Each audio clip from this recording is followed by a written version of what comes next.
Friends, good morning. সকলে কেমন আছো? আশা করি সবাই খুব ভালো আছো। Welcome to my mini blog. আজকে সকাল সকাল উঠে মেয়েকে নিয়ে চলে গেছিলাম স্কুলে। কালকে প্রচণ্ড ঝড় বৃষ্টির পর সকালবেলা ঘুম থেকে উঠতে খুব অসুবিধা হচ্ছিল, কিন্তু স্কুলে গিয়ে দেখি এই দিদিভাইয়ের সঙ্গে দেখা।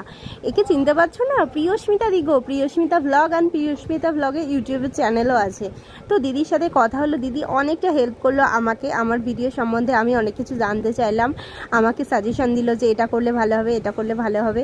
তো তোমরা কে কে আমার মিনি ব্লগ দেখছো আর কোথা থেকে দেখছো সেটা কমেন্টস করে বলতে পারো, আর মিনি ব্লগগুলো কেমন লাগছে আমার সেটাও কমেন্টস করে বলতে ভুলো না। তো দিদির সাথে কিছুটা কথা বলার পর মেয়ের ছুটি হলো, মেয়েকে স্কুল থেকে ছুটি করে নিয়ে বাড়ি চলে আসবো। তো দিদি আমাকে বারবার বলছিল চলো চা খেয়ে আসি, কিন্তু আমি বললাম আজকে সময় নেই, আর গরমে চা খাওয়াটা একদম বাদই দিয়ে দিয়েছি। দিদিভাই সত্যি খুব ভালো আর খুব সুন্দর ভিডিও করে। আমি দিদিভাইয়ের প্রত্যেকটা ভিডিও দেখি আর দিদিভাইয়ের খুব বড় ফ্যান। তো চলো আজকের মতো মিনি ব্লগটা তাহলে এখানে শেষ করি। সকলে ভালো